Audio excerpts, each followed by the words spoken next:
নমস্কার। আজকে আমরা নবম শ্রেণীর গণিত বইয়ের প্রাথমিক জীবনের সেট 1 নম্বর গ প্রশ্নের সমাধান করব। তো প্রশ্নটি হলো c equal x element z such that x to the power 4 less than 264। এখন দেখো c সমান অর্থাৎ c equal x element z, তাহলে x টা হচ্ছে z এর উপাদান। তো z মানে কি আমরা জানি, z মানে হচ্ছে কিন্তু পূর্ণ সংখ্যা। পূর্ণ সংখ্যা কাকে বলা হয়? শূন্য সহ সকল ধনাত্মক এবং ঋণাত্মক সংখ্যাকে কিন্তু বলা হয় পূর্ণ সংখ্যা। শূন্য সহ সকল ধনাত্মক এবং ঋণাত্মক অখণ্ড সংখ্যাকে বলা হয় পূর্ণ সংখ্যা।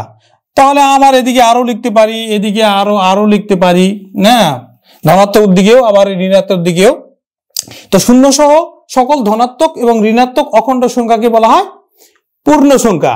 এখন পরেরটা দেখো, such that x to the power 4 less than 264, অর্থাৎ x টু দি পাওয়ার 4 এর মানটা হবে 264 থেকে ছোট।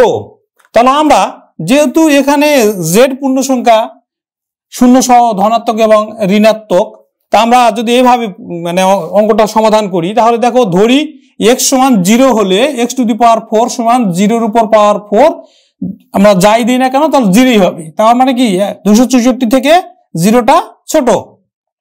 আবার দেখো x এর মান +1 এবং -1, আমরা জানি কিন্তু পাওয়ার যখন জোর থাকে তখন কিন্তু প্লাস দিলেও যেই মান হয়, মাইনাস দিলেও কিন্তু ওই একই মান হয়।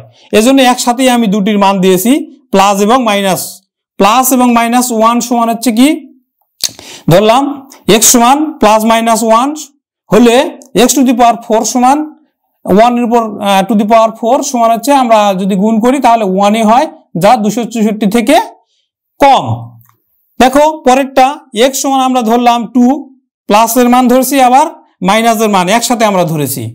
তাহলে 2 এর উপর যদি আমরা মাইনাস দেও যে মান আমরা পাবো, আবার প্লাস দেও একই মান পাবো। অর্থাৎ যেহেতু আমার পাওয়ারটা হচ্ছে জোর, তাহলে 2 এর উপর 4 দিলে আমরা হচ্ছে পাই কত? 16। অর্থাৎ কয়টা আমরা 2 পাই? 4টা 2 পাই।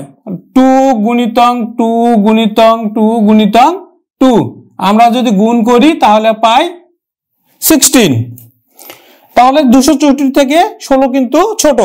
পরটা দেখো +1 +3 -3 দিলাম, দেওয়ার পরে দেখো 81 হয়। অর্থাৎ 3 এর উপর পাওয়ার 4 আছে, সেহেতু আমরা 4টা 3 যদি গুণ করি তাহলে হয় 81, যা 264 থেকে কম। আবার দেখো পাওয়ার এখন নিলাম, x এর মান কত নিলাম? +4 বা -4, নেওয়ার পরে আমরা যখন গুণ করলাম 4 এর উপর পাওয়ার 4, অর্থাৎ 4টা 4 গুণ করলে হয় 256, যা 264 থেকে ছোট। এবার আমরা নিলাম x এর মান হচ্ছে কত? 5, +5 -5 নিলাম। দেখা গেল যে আমরা যদি 5 এর যদি টু দি পাওয়ার 4 করি, অর্থাৎ 4টা 5 যদি গুণ করি তখন হয় কিন্তু 625, যা 264 থেকে কি এটা 264 থেকে কিন্তু এটা কি বড়, 264 থেকে 650 বড়। তাহলে এখন আমরা দেখো জেড আমরা হচ্ছে শূন্য সহ সকল ধনাত্মক এবং ঋণাত্মক সংখ্যা, তাহলে আমরা পালাম 0, +1 -1, তারপরে +2 -2, +3 -3, +4 -4, আবার +5 -5 যখন আমরা নিতে গেলাম তখন দেখলাম যে 264 থেকে এই 650 বড়। তার অর্থ আমরা এই মানটা আমরা নিতে পারছি না, যেহেতু এখানে বলা আছে যে x এর উপর পাওয়ার 4 দিয়ে যে মানটা হবে সেটা 264 থেকে কম। অতএব আমরা x এর মানটা +5 বা -5 নিতে পারলাম না।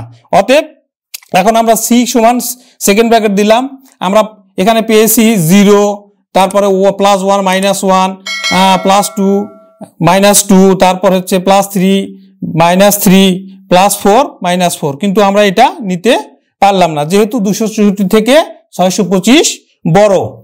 তাহলে উত্তর হলো -4। আমরা জানি যে মাঝখানে আমরা যে সংখ্যা রেখায় আমরা যেভাবে আমরা স্থাপন করি ঠিক সেইভাবে আমি উত্তরটা লিখলাম। তাহলে 0 পরে ডান দিকে যেগুলো যায় সেগুলো হচ্ছে ধনাত্মক, আর 0 থেকে বাম দিকে যেগুলো আসে সেগুলো হচ্ছে ঋণাত্মক।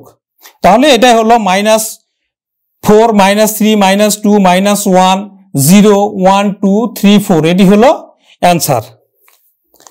নমস্কার।